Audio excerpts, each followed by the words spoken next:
Au nom du Père, et du Fils, et du Saint-Esprit. Amen.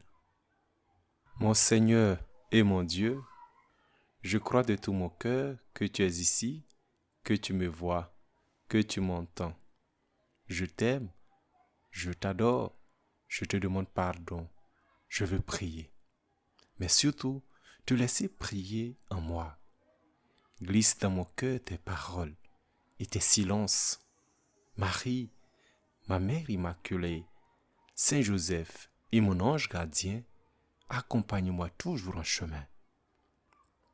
L'on raconte dans ma paroisse que les premiers missionnaires n'ont pas été très bien accueillis et les gens faisaient de leur mieux pour les décevoir et les obliger à quitter leur village.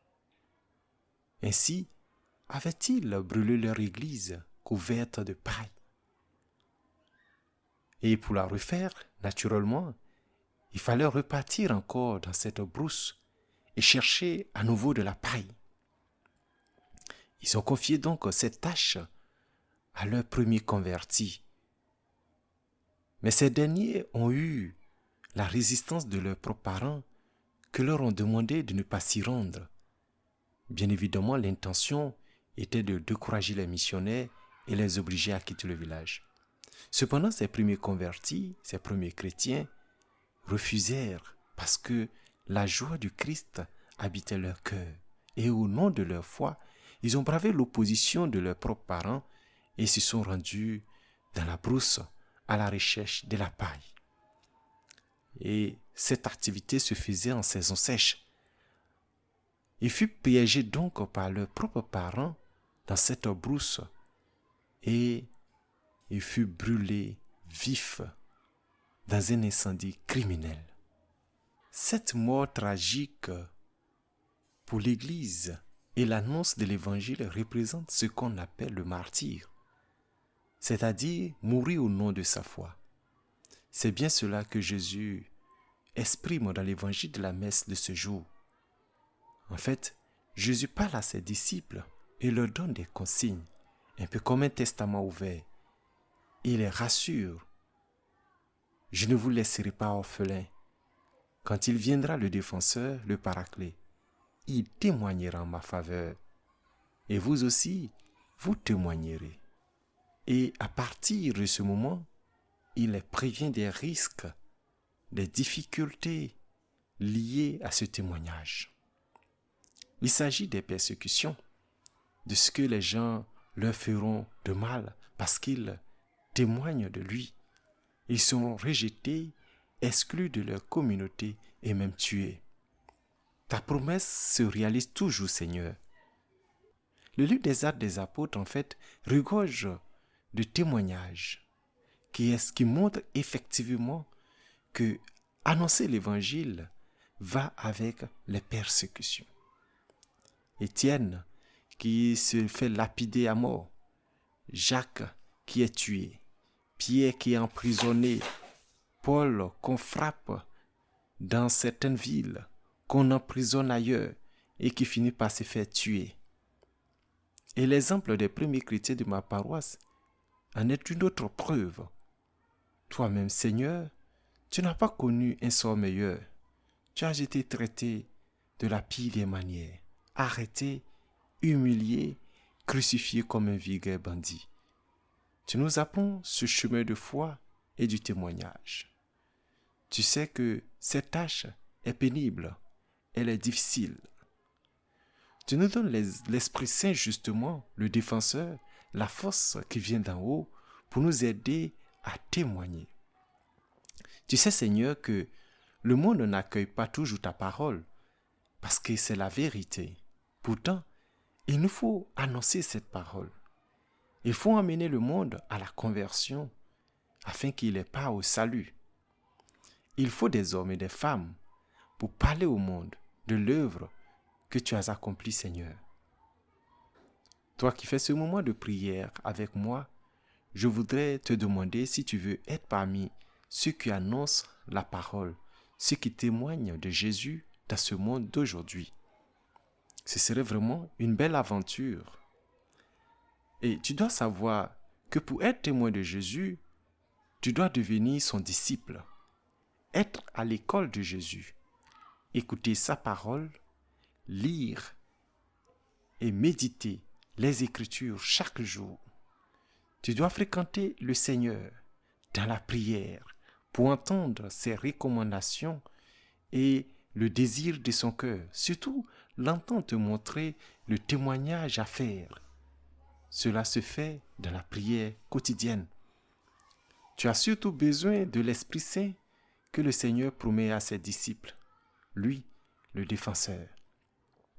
Tu sais que tu as un combat à mener et l'ennemi ne te laissera pas vaincre aussi simplement.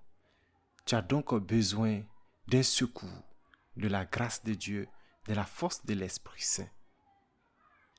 Je sais que certains endroits du monde sont encore le lieu, le théâtre de la mort tragique des chrétiens à cause de leur témoignage et de leur foi. Mais il y a aussi des lois, des coutumes dans le monde qui s'opposent à la parole de Dieu.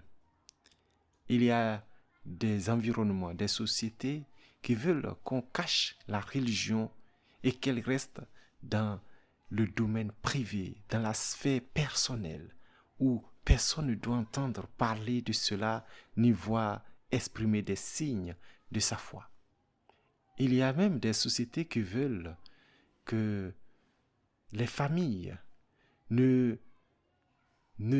pratiquent même pas une forme d'éducation chrétienne. Et il y a des familles qui elles-mêmes ont des membres qui refusent la différence et qui s'opposent violemment aux membres de leur famille qui veulent suivre Jésus. Et il y a aussi des lieux de travail où, lorsqu'on s'exprime comme chrétien, on est objet de moquerie et parfois même on est ridiculisé. C'est dans ces différentes situations que tu as vraiment besoin du défenseur. Et c'est là aussi que tu es appelé à témoigner de Jésus et la présence de l'Esprit Saint avec toi te donnera cette force et ce courage pour réaliser ce témoignage que le Seigneur te demande.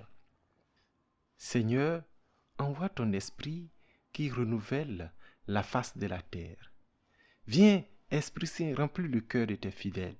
Viens, Paraclet, défendre les témoins du Christ. Viens, Esprit Saint, chasser la peur du cœur de tes fidèles. Donne-nous, Seigneur, donne-nous ton esprit. Désirer et demander le Saint-Esprit, voici la tâche qui nous reste. Pour cela, je te propose cette prière de Saint Isidore de Séville que je vais laisser sur l'application 10 minutes avec Jésus. Et si tu n'as pas l'application, tu peux simplement la télécharger. Nous sommes devant toi, Saint-Esprit, notre Seigneur. Viens à nous et reste avec nous. Daigne entrer dans nos cœurs. Sois le guide de nos actions. Indique-nous où nous devons aller.